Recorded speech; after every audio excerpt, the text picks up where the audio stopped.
Udah datang sebagai saksi, tapi kan dia merocong menggiring opini, gue sebagai tersangka, mangkir apa, datang biasa. Orang penyidikan kita jalani dengan baik, ya namanya warga negara ya dipanggil itu masalah. Lupa sih, tapi yang pasti orang rileks banget sambil minum susu kedelai, makanan, nyantai gitu loh. Jadi nggak ada hal yang kayak apa gitu. Ini kan pasalnya juga pencemaran, pasal-pasal kriminal yang penipuan yang dia giring nggak ada. Boleh cek aja sih, mungkin teman-teman udah ada yang mintai keterangan dari pihak kepolisian gitu loh, bahwa statusnya bagaimana, masih dalam proses. Ibaratnya orang ujian sekolah, si murid ini belum mendapatkan ujian, masa udah ditentukan nilai, kan belum gitu. Orang baru kemarin saya dipanggil sekolah itu hak kan gitu. Karena kan dia mungkin berdasarkan dari apa yang dia punya gitu. Udah bagaimana namanya, udah ngomong tadi juga di line. Kalau memang penjara itu bisa membayar permasalahan, nggak pernah takut sama apapun yang saya hadapi gitu. Cuma permasalahannya kita harusnya berkaca dari kesalahan ini, baik saya ataupun dia. Kan saya bukannya tiba-tiba orang di jalan saya hakimi, adanya di kamar saya di jam yang tidak wajar, khususnya pria-pria. Sekarang saya kembalikan kepada perasaan masing-masing. Bagaimana apabila dengan mata kepala kita menyaksikan tempat tidur kita,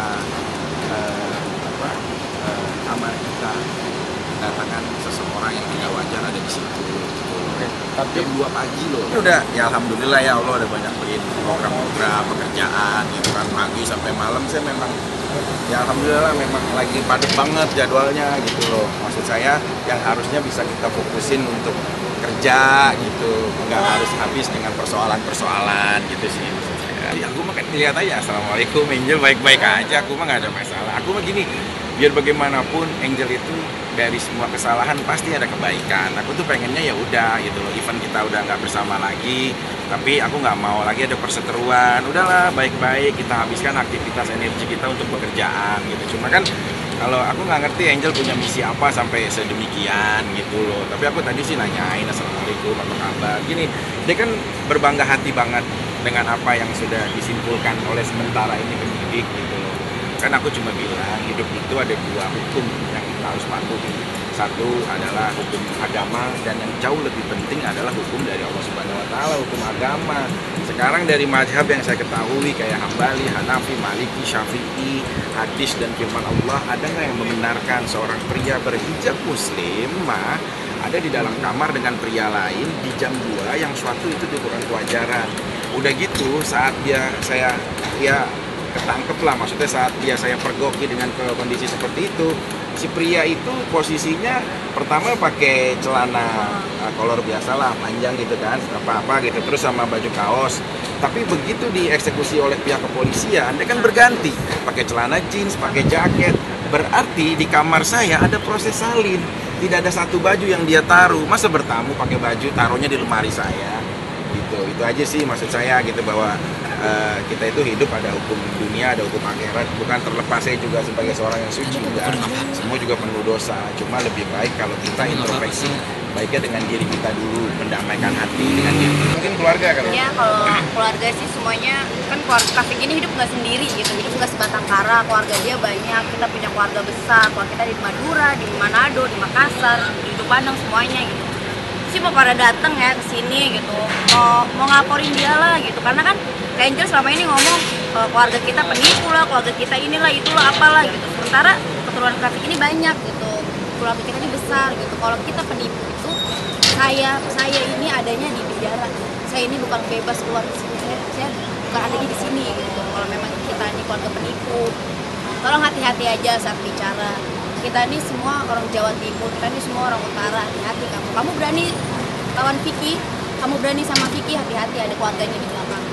Artinya ada rencana mau melaporkan juga? Oh iya pastilah, pasti keluarga saya pasti lapor semua kok. Kayak gini kan, perseteruannya kan gini, sebentar saya potong. Perseteruannya kan dengan saya, harusnya alangkah baiknya tidak mau melibatkan keluarga. Saya juga kenal baik sama keluarganya Angel ya, kita masih hormati sampai sekarang ini. Bahkan ya saya suka respect untuk ucapin gini, keluarga saya kan nggak pernah terkena persoalan hukum gitu loh. Dia kayak pernah didakwa, pernah divonis pengadilan atau apapun gitu loh. Mungkin ada merasa, saya juga jadi nggak enak kan gitu ya, mama saya nggak tahu apa-apa, hanya di rumah tiba-tiba dibilang seperti itu, satu keluarga gitu. Iya, pokoknya kita lihat aja waktu itu. Iya sih, maksudnya ya udah sih, kenapa sih jadi keluarga terus yang dibawa-bawa gitu. Udah aja kalau emangnya sama Kak Kiki, mereka nikah berdua, selesaiin aja berdua gitu, jangan semua dibawa-bawa berbondong-bondong. Kalau kasus wisata, ya dia udah dijemput kemarin hari Rabu ya. Rabu jam 7 pagi di Kuningan, di kos-kosan, nggak tahu tempat siapa. Pada hari itu juga nyokapnya jam 12.30 persis hubungi gue. Tony, tante mau ketemu untuk mediasi, semoga bisa diselesaikan secara keluargaan. Gitu. Oh iya tante, semoga ya tante, saya lagi di Bali, saya udah seminggu di Bali, gitu kan, nggak pernah balik keluar kita kemana. Kemungkinan saya hari Kamis malam pulang, jadi kita akan ketemu hari Jumat ya tante. Oh yaudah, makanya semalam gue lagi di Jakarta, gue WhatsApp lagi, terus tante saya udah di Jakarta, besok ketemu ya, gitu. Jadi rencana sore ini gue mau ketemu untuk mediasi. Oh pas sudah masuk justru, makanya di situ gue nggak kecewa juga sih, karena gue nggak ngarep juga, karena di hari pertama awal kejadian juga kan gue udah pernah nawarin untuk mediasi, damai, atau bahkan untuk sekalian keluar di tempat gitu loh. Tapi dia nggak mengambil satupun itu, dan kemudian gue ada dengar kabar juga dia menyepelekan udah Anthony mah nggak usah digubris, mana bisa dia ketangkap. Kemudian 2 hari lalu ketangkap, baru sekarang kelabakan. Maksud gue selama 3,5 bulan mereka pada diam, menyepelekan lah, dipikir prosesnya nggak berjalan gitu kan. Tapi tiba-tiba bisa ketangkap, dan baru orang pertama yang ngabarin gue atau yang kontak gue untuk mediasi adalah nyokapnya. Dan bahkan kemarin gue dengar, gue lihat sendiri di live Humas Pak Argo ya, untuk kasusnya Chris. Gue ada dengar teriak, orang media nanya, Chris menyesal nggak? No comment, dia bilang. Oh oke. Oke, berlanjut. Pengennya mereka ya, setelah 3,5 bulan diem, nggak ada yang kontak gue, meremehin gue dengar seperti itu gitu kan. Yang katanya gue nggak bisa ditangkap, tenang, proses hukum itu nggak berjalan kok. Tapi setelah ketangkep baru mereka kelimpungan nanyakan mediasi untuk secara keluargaan. Makanya dari itu baru sore ini sih gue mau ketemuin, karena ya orang tua juga kan, gue menghargai, jadi saya temuin nanti sore. Damai 10% kali ya dari 100. Kenapa begitu berat? Karena dia terus mengulang kejadian seperti itu dengan attitude dia yang seperti itu, dan dia udah lebih dari, bukan saya aja ya, lebih dari 10 orang yang dia kelakuan dia seperti itu. Karena kebetulan aja sama gue ada tindakan fisik, makanya bisa diproses. Karena kalau yang lain kan cuma verbal, makanya banyak orang yang nggak suka juga sama dia. Jadi dia itu nggak sebaik yang di TV. Bukan dibilang kecewa sih enggak, karena ya emang attitude-nya seperti itu ya. Kalau emang nggak ada penyesalan, ya selama ini jadi nggak ada penyesalan kok, tetap diulang jelekin orang gitu loh. Dan kebetulan sekarang kena kasus hukum karena ada fisiknya. Maafkan ya, kalau mediasi syarat sih gue belum ada kepikiran ya, karena gue belum ada kepikiran berdamai gitu loh. Makanya masih 10%, jadi nanti biar berjalan aja pas ketemu gitu. Karena ada beberapa orang-orang terdekat dia yang dahulu dekat sama dia, dekat sama keluarga dia, sekarang sudah mulai bergeser mensupport saya gitu. Jadi semua A sampai Z gue dikasih tahu semua gimana mereka menyepelekan saya selama 3,5 bulan. Dibilang udah nggak usah diurus, nggak usah digubris, mereka nggak bakal bisa nangkep gue, dia nggak bakal bisa nangkep gue. Oke, ya fine gitu. Makanya kemarin begitu dia udah keluar, gue datang lagi ke Polda, bang izin kasus gue gimana? Orangnya udah jalan-jalan tuh, udah enak, udah nggak sana kemari gitu kan. Oh ya udah tenang, gue lanjutin. Oke bang, itu bang. Gue datang waktu itu hari Selasa minggu sebelumnya, terus dia dijemput hari Rabu minggu depannya, karena gue posisi di Bali juga, itu gue udah hampir 10 hari gue di Bali kan. Itu emang katanya ya ada gara-gara perempuan. Kebetulan gue disitu datang berdua sama teman gue di bar, terus teman gue punya table kan, udah gabung sini aja karena kenal. Oh ya udah, gue gabung, nggak lama, nggak nyampe 15 menit, Chris datang sama ceweknya, Rahel ya. Kebetulan gue kenal baik sama Rahel. Oh ya gabung kayak biasalah. Tapi sama si Chrisnya gue sama sekali nggak negor, karena emang itu gue bukan pertemuan gue pertama setelah kejadian 4 tahun lalu ya. Itu udah ketiga, keempat. Kalau gue dendam dari yang masa lalu, itu sebelum-sebelumnya pasti gue udah nikah. Cuma gue nggak, justru gue nggak kontak-kontak, gue nggak ada say hi juga, karena gue mikir ya adalah oke, lo kabur juga, tapi tiba-tiba nanya gue gitu. Banyak banget orang, teman-teman semua yang kasus sama dia, masalah mulut dia itu semua DM gue, WhatsApp gue, telepon gue gitu kan. Udah masukin aja, oh ya udah gue bikin laporan. Begitu gue bikin laporan, 2 hari kemudian baru dijemput sama Bekasi kan, kasus Bekasi. Jadi makanya kasus gue delay selama 3,5 bulan ini. Oh ya, seleknya serupa dulu masalah perempuan, cuma kali ini kan bukan gue yang selek masalah perempuan. Kebetulan temen gue katanya gangguin temen dia, gangguin cewek dia, si Rahel. Cuma gue nggak tahu, gue nggak lihat ya. Karena posisinya mereka udah tiba-tiba udah cekcok, udah dorong-dorongan, dan gue berusaha buat misah. Gitu aja. Artinya di situ lo lagi usaha misahin terus gue misahin, kena ini. Kena. Tapi kan tadi Bukan kena sih, tapi sengaja. Sengaja. Iya, dia tahu itu gue. Itu salah satunya sih, dia emang merapat ke saya karena emang gue juga kenal Indra itu udah tahunan juga dari 2000 ya, lebih dari 5 tahun lah. Dan hubungan gue sama Indra baik. Sejak awal Indra megang Chris, gue udah telepon dia. Woi, lo ngapain megang dia, ini orang trouble. Udahlah Wak, klien gue Wak, biar gue urus dulu. Ya udah, gue nggak urusan ya. Ternyata urusannya sama gue gitu kan. Jadi ya manjang. Tapi setelah itu dia katanya udah nggak megang, terus merapat ke gue. Dia tanya, "Tan, kasus lo gimana?" "Oh, masih dilanjut, tenang aja."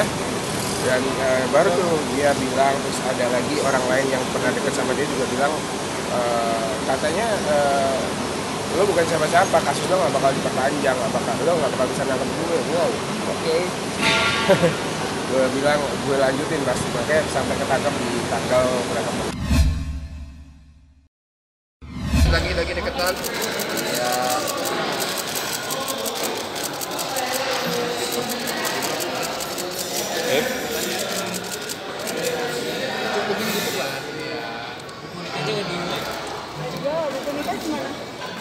Sekolah ini di sini.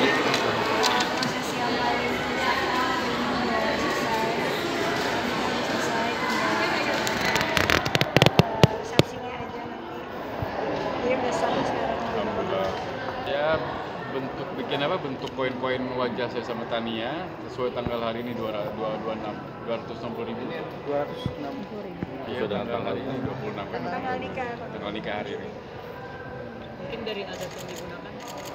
Kalau adat karena kita pakai ampian rata-rata semua adat ya Nusantara, jadi kali ini aku pakai Sunda karena aku pengen banget nikah tuh pakai adat Sunda. Setelah ini nanti baru kita ganti ke Dorong. Untuk yang acara dari Tanjidor. Jadi kayak tradisi gitu ya. Khas budaya Betawi dicampur dengan budaya Arab. Jadi dipadukan sehingga terjadi sebetulnya ini namanya Tanjidor. Memang selalu kalau orang perkawinan nikah harus jarak seperti itu. Biasanya jarak jalannya agak jauh biasanya. Cuma kali ini kan di gedung, jadi pasti mobil tadi. Yang bikin takut itu kadang suka dikerjain, ntar tiba-tiba diculik, kayak dibalikin ke sini, ntar tiba-tiba suka telat. Tapi alhamdulillah tadi ngerjainnya nggak begitu Masih sopan. parah, masih sopan gitu. Ya, mungkin karena hari Jumat kali ya. Buru-buru juga soal Soal Jumat. Jumat, jadi nggak begitu dikerjain banget. Pasti ini kan Makanya tegang. berita acaranya hari ini sebetulnya, tapi alhamdulillah berjalan dengan baik. Kita pasti kalau akan nikah pasti ngerasa awalnya sih nggak begitu deg-degan, cuma pas ngeliat mukanya dia masuk itu kayak langsung drop.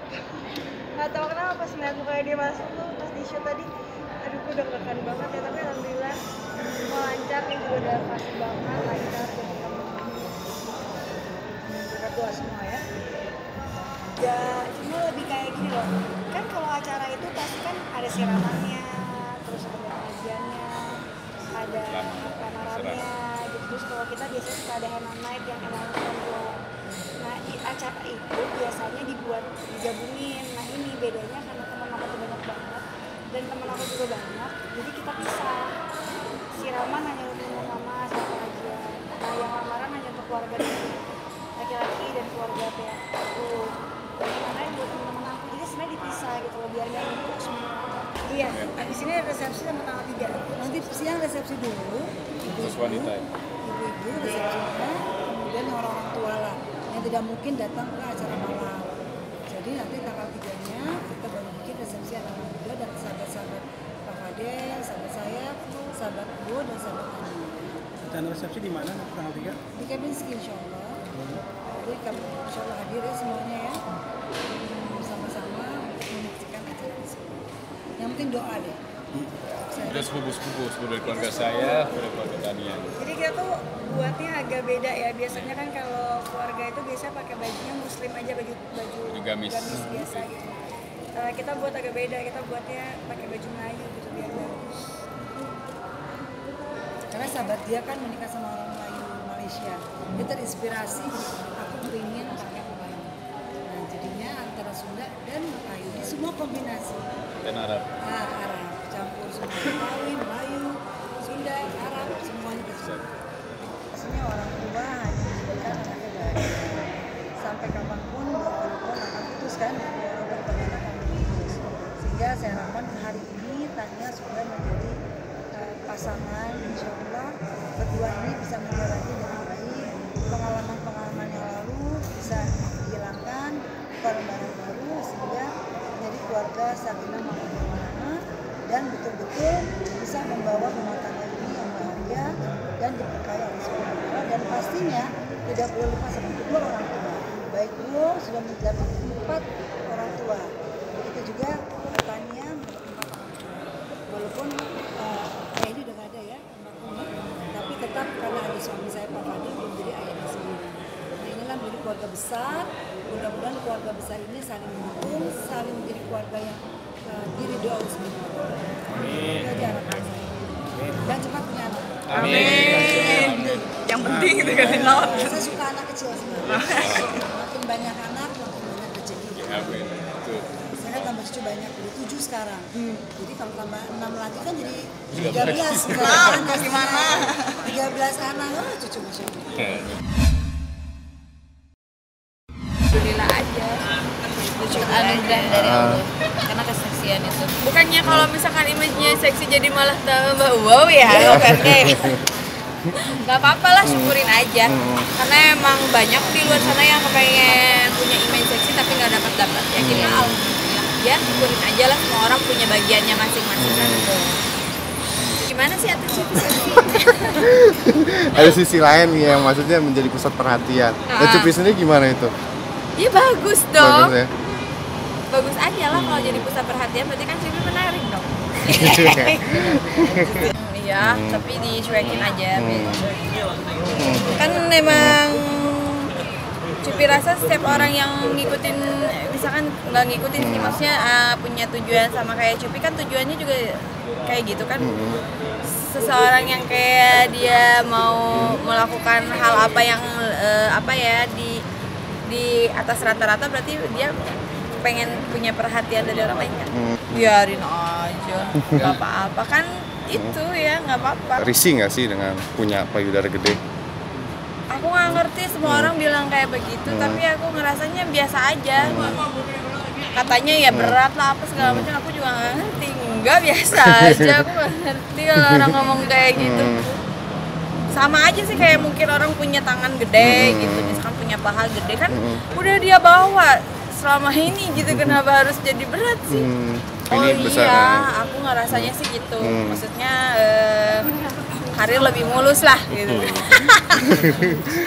Tangan-tangan jahil atau Itu pastilah, cuman ya itu juga harus kayak cekatan kayak gitu banget. Tapi kalau misalkan itu ya udahlah, namanya juga cowok ya.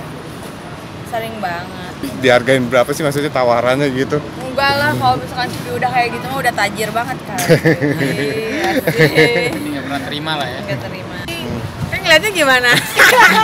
itu ada perawatannya khusus nggak sih? Apa emang? Paling cuma dijilat-jilat gitu. Oh gitu. Biar Bahasa gitu. Enggak lah, emang kayak gini. Tapi katanya cewek yang berkumis itu ada karakter tersendiri katanya ya, tapi nggak tahu lah. Tapi buat Cupi karakternya seperti apa? Kalau menurut Cupi sih seksi sih, ya juga bagus kok kalau Cupi. sempet kaget gak atau ada niat beli cukur dulu? Pernah sih waktu SD pas kayak diledekin kan kalau waktu SD gitu. Ya udah sempet dikerok tuh. Cuman nggak boleh lagi kan, langsung dimarahin sama Mama Cupi.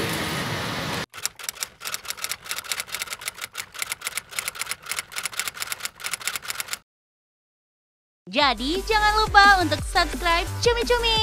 Ditekan ya tombol lonceng merahnya.